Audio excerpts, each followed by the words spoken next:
எல்லாருக்கும் வணக்கம். நான் உங்கள் கனவுகள் நண்பா. ஸோ நான் வந்து மக்கள் வெற்றி கழகம்னு சொல்லிட்டு ஒரு வீடியோ வந்து 2-3 வீடியோ போட்டிருக்கேன். ஸோ அந்த வீடியோவில் வந்து நான் ஒரு விஷயம் சொல்லியிருக்கேன். ஸோ நான் தெரிஞ்சும் தெரியாமலோ அப்படிலாம் சொல்லலை. ஸோ நான் ஒரு நல்ல விஷயத்துக்காக கரெக்டான இந்த விஷயம் சொன்னேன். ஸோ இன்றைக்கி ஒரு கால் எனக்கு ஃபோன் பண்ணிவிட்டு அவர் வந்து சொன்னார், நீங்கள் சொன்ன மாதிரி கரெக்டாக ஒரு மீட்டிங் போடுறோம், ஒரு அரசியல் பண்ணுறோம் அப்படின்னா அந்த அரசியலில் வந்து இந்த மாதிரி கூட்டம் போடுறது வந்து மக்களுக்கு வந்து பிரச்சனை, எல்லாருக்குமே பிரச்சனை அப்படிங்கிறத சொன்னாங்க.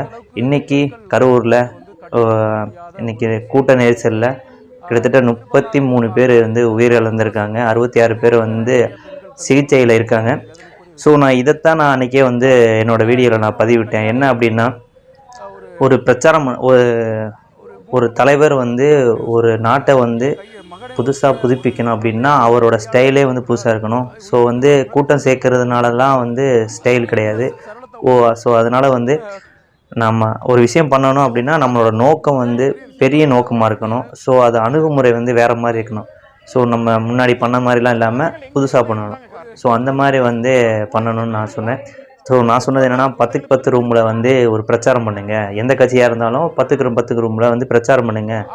ஸோ அந்த மாதிரி பிரச்சாரம் பண்ணிவிட்டு உங்களோட கட்சியோட கொள்கை, நீங்கள் என்ன பண்ண போகிறீங்க, என்ன செய்ய போகிறீங்கிறத சொல்லுங்கள் அப்படின்றத நான் சொன்னேன். ஸோ அந்த மாதிரி இன்றைக்கி நான் சொன்ன மாதிரி நான் மக்கள் வெற்றி கழகம்னு சொல்லிவிட்டு என்னோட பின்னாடி கட்சின்னு சொல்லிவிட்டு நான் சொல்லியிருந்தேன். ஸோ நீங்கள் வந்து அந்த மாதிரி நீங்கள் பண்ணியிருந்தீங்கன்னா இன்றைக்கி எந்த உயிரும் சேதம் அடைஞ்சிருக்காது. ஸோ வந்து நான் இதைத்தான் சொல்கிறேன், எல்லா கட்சிக்காரங்களுமே மீட்டிங் போகிறத மக்கள் எல்லோரும் அவாய்ட் பண்ணுங்கள். மக்கள் எல்லோரும் ஓட்டு போடுறத ஒரு நாள் ஓட்டு போட போகிறோம். நம்ம மக்கள் வந்து எல்லாம் வந்து சிஎம்மால் தான் மாறணும் அப்படிங்கிறதுலாம் கிடையாது இந்த உலகம். ஸோ நம்ம தான் இந்த நாடு, நம்மளால தான் இந்த நாடு மாறும். அந்த ஒருவர் வந்து நம்ம சொல்கிறத வந்து செய்கிறதுக்கு நம்ம ஒரு வேலையாளன் தான் அந்த பதவி. ஸோ அதை எல்லோரும் உணருங்க. ஸோ வந்து இந்த நம்மளோட அரசியல் அமைப்பே நான் என்னோடய கருத்துப்படி வந்து கொஞ்சம் நிறைய விஷயம் மாற்ற வேண்டி இருக்குங்கிறத என்னோட ஒரு கருத்து, தனி கருத்து. ஸோ வந்து இந்த மாதிரி பிரச்சார கூட்டத்துக்கு மக்கள் யாரும் தயவு செஞ்சு போகாதீங்க. ஓட்டு நீ போடுறன்னா உன் தலைவனாக இருக்கா, உனக்கு பிடிச்சிருக்கா, மனசில் வச்சுக்கோ.